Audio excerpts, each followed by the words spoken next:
Hi everybody, this is God's Girl G, and thank you so much for joining me today. For those of you who are new to my channel, welcome! And for those of you returning to this channel to watch this video and you're not already subscribed, I'm going to encourage you to do so by clicking the subscribe icon below. And if during the course of this video you hear something that you like, click the thumbs up, comment below, or better yet, share this video with someone who you feel could benefit from this information. With that stated, let's get into today's discussion. Now, we have all found ourselves in the position of being disappointed, but have you ever disappointed someone else? And by the way, if any of you answered no to that question, survey says that was a lie. Now, we all know the old saying that you can't please everyone. That is true in business, ministry, and in life. No matter what you do, someone is going to be disappointed. If we don't live up to a promise, if we make a costly mistake, we have failed to meet expectations and need to do our best to make up for it.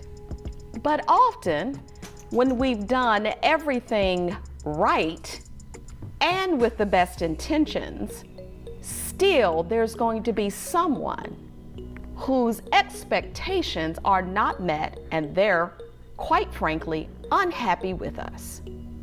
What I'm really talking about here is people pleasing.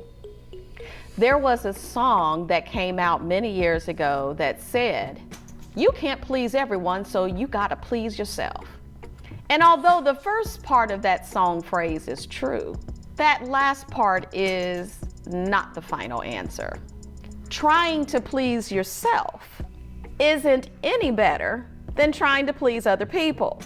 We can't live up to our own expectations any more than we can live up to the expectations of others.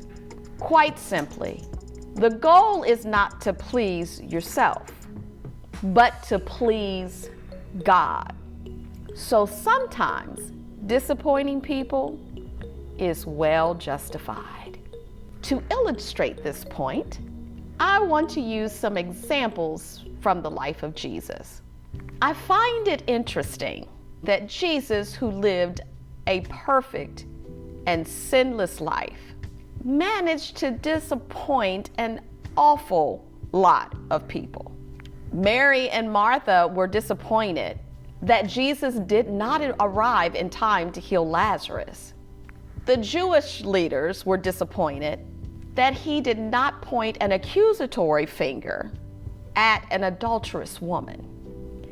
And even his disciples, yes, his own disciples, his closest friends and allies, were disappointed in Jesus as he neared his time of crucifixion. Why? Because the disciples thought that the Messiah would kill all the bad guys, not get killed by them. Disappointment is too light a word for what the disciples must have felt as they saw their Lord fixed to a cross. How many weary days had they been through? And all for this? Their ultimate hope was literally dying before their eyes. The Son of God, their friend, teacher, and Lord, hanging on a cross.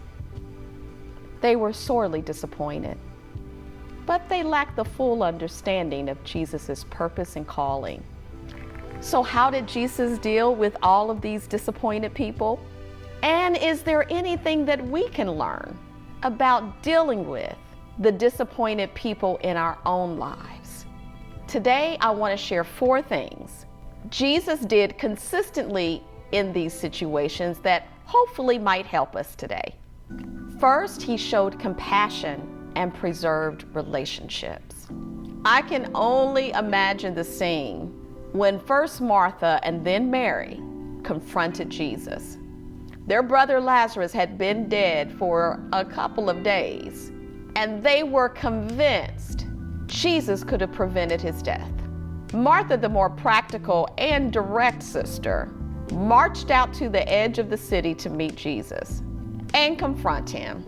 Mary, the more emotional sister, fell weeping at Jesus' feet. With these two distraught women hurling accusations at him, it would seem easy for Jesus to be defensive and shut himself off from them. But of course he didn't. He reminded Martha that their relationship was based on his divine nature as the resurrection and life. The Bible says that Jesus was deeply troubled and moved, and he wept. When we are confronted by disappointed people, we can preserve the relationship with them by identifying with their pain and frustration. Often just acknowledging that someone has been harmed takes the sting out of the situation. Most people long to be heard, and if we can just walk a moment in the pain with them, it will help move them forward. 2, stay in the present and let go of the past. Often disappointed people will want to continually visit the past over and over again, looking at and analyzing the things that went wrong. I have been guilty of that myself. But when Jesus was dealing with the Pharisees, he was having none of that.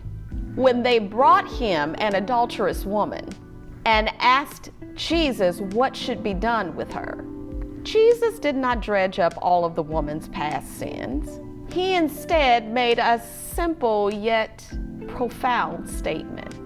When he asked the teachers of the law to look at their own shortcomings by declaring, "He who is without sin, cast the first stone." And he instructed the woman to move on, declaring, "Go now and leave your life of sin."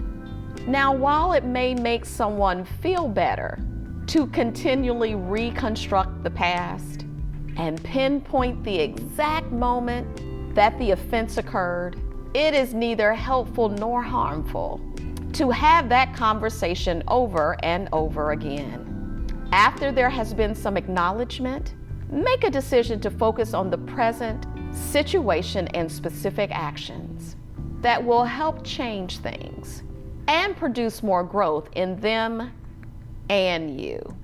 3, state the truth and do not argue. Some people just like to argue, and they base their own argument on their own distorted view of the facts. That's what happened to some of Jesus' disciples.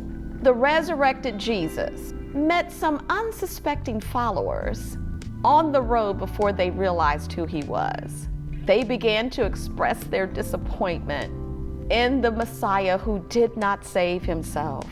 In those early years that the disciples spent with Jesus, it seems that they heard what they wanted to hear versus what Jesus actually said.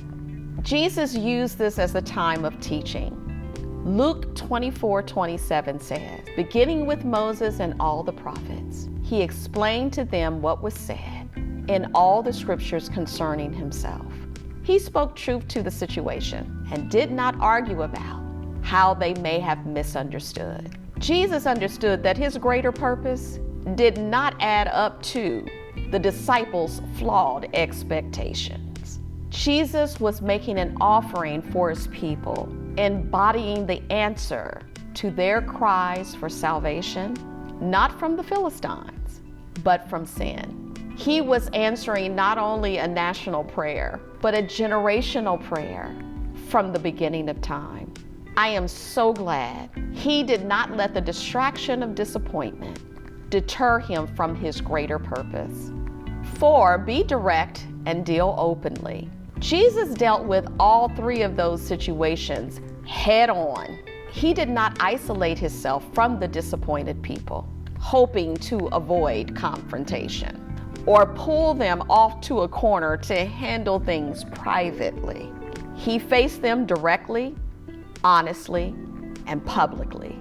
All too often, we try to keep these things quiet and limit the damage. But in reality, when disappointment is left to fester, it will do far more damage in the long run. Shining a light on the situation will help everyone put it behind them and grow from the situation. Being in business or ministry, it is inevitable that some people will be disappointed in something we have said or done, usually based upon their perception of what is fair and right.